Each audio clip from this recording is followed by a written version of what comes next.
Hello, welcome to my bookshelf, and today I'll be doing my review of Cress by Marissa Meyer. This is the third book in the Lunar Chronicles, and to me personally anyway, I think it's the best one so far in the Lunar Chronicles. So because this is the third book in a series, I feel like I can't even really give a synopsis without spoiling things for previous books. So I'm going to just assume that you're familiar with the Lunar Chronicles, that you've read them, and that you've read this book, so that, you're not too worried about spoilers at this point. So, I guess spoiler warning, I will be delving into some spoilers for this book because I feel like it's hard to talk about it without spoiling anything. So just a fair warning, I will be mentioning some spoilers. So, my general feelings about the book, I really enjoyed it. I give it 4 to 5 stars. It's a really entertaining, fun read. It might not be the best quality literature in the world, but it was still very fun to read. So what I like about the Lunar Chronicles is that each book introduces to you a new cast of characters, and then you keep adding on and on and on. So we do have quite a large cast of characters at this point in Cress, but at least to me personally, it never got confusing. And we're constantly jumping between different people's perspectives, but it was never confusing on whose perspective we were reading from, because I don't believe they tell you, but I could be wrong on that. Either way, I wasn't confused on whose perspective I was reading from. It was very evident right away, and they all felt very different from each other, so there was no confusion that way at all. And I personally really enjoy all of the characters that we get to read from.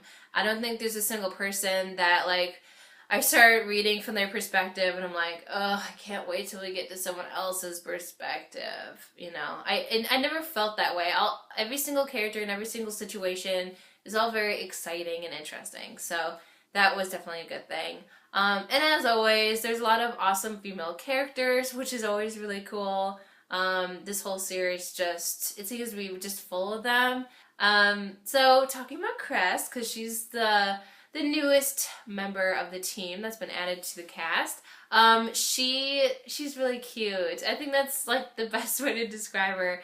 I'm not really sure how old she's supposed to be, or even really how old, Cinder or Scarlet are supposed to be, but Cinder and Scarlet seem a lot more mature than Cress. Cress seems a bit more childish, so I'm not sure if she really is younger or not than them, but she just acts like it. And honestly, I think this is just due to her upbringing.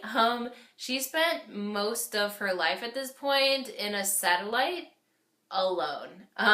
She only occasionally got to see this woman that's been keeping her there in the satellite, and she just gives her instructions and then she leaves. She's a horrible woman.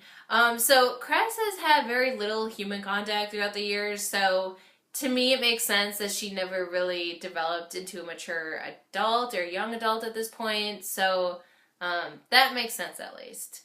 But yeah, she's very cute, and she has this huge crush on Captain Thorn, which, from her perspective, I could kind of see it, okay, fair enough. But, I'd be very curious to know, how old Captain Thorn is supposed to be, because for some reason anyway, in my imagination, I'm picturing him to be late 20s, early 30s.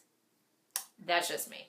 I don't know how old he's supposed to be. I honestly don't know, so I don't know how creepy this whole potential relationship. They actually don't even end up together, but they're kind of heading in that direction.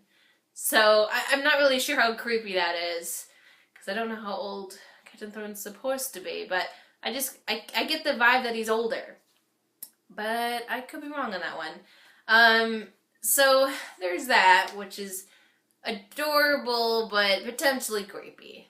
The tension is definitely building in the series, I will just say that. So I'm really curious to see what happens next in winter. My library currently does not have it yet, so I'm patiently waiting. So I really enjoy Cress. It's a lot of fun, but let's talk about some problems with this book.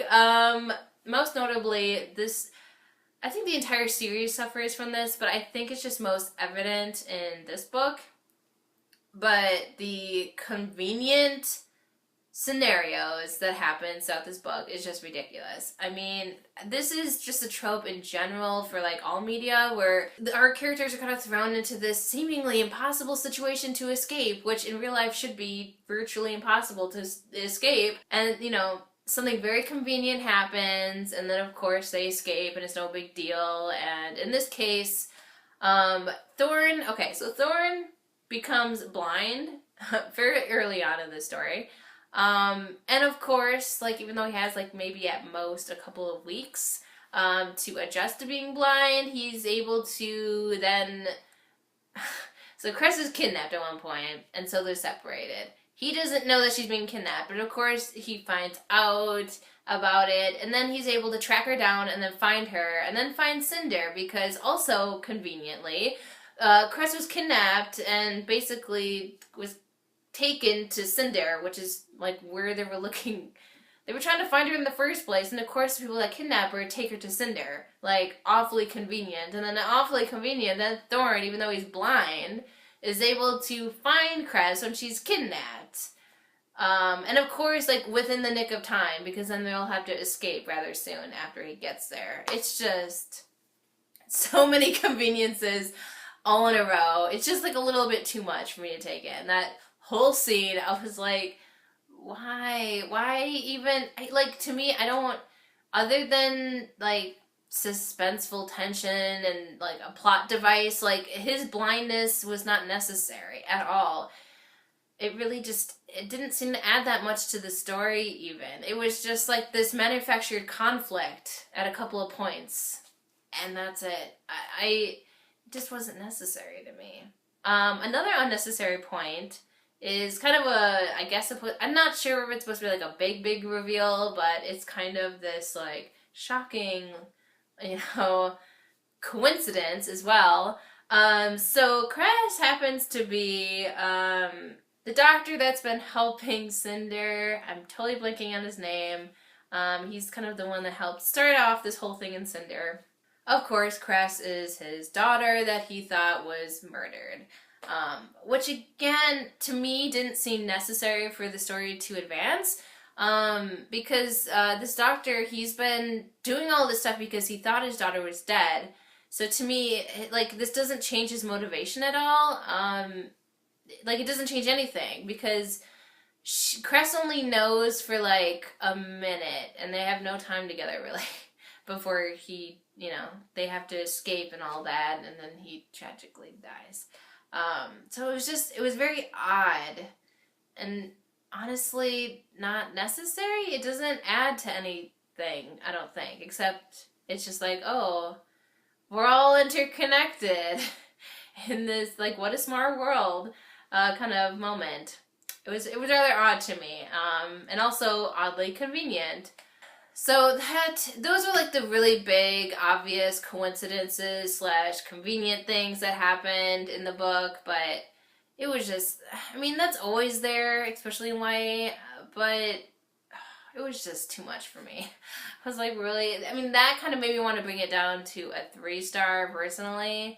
I mean, I still really enjoyed the story, even though it was awfully convenient, but it still bothered me. Like, why can't it be a better told story? Why do we have to have all these extra, just convenient circumstances? And I just feel like it's a little bit lazy as far as storytelling goes. I feel like they wanted all this tension to be built and all this conflict, but then they really couldn't think of a way to get the characters out of it, so then they just kind of come up with some way to make it go away without actually dealing with it. And I don't know, it's just, it's frustrating as a reader. I feel like I want more out of a story than just like all these convenient coincidences. So that's my little rant about Cress. Again, I still really enjoyed the book, but it definitely takes away from the quality of the book, and it makes it more of like a guilty pleasure, because like it could be told so much better. Like, it's just, the writing isn't the best. I would say it's engaging, but it's not necessarily high quality. Alright, so that was my review of Cress. Please let me know what you think in the comments. And as always, thank you for watching this video, and until next time,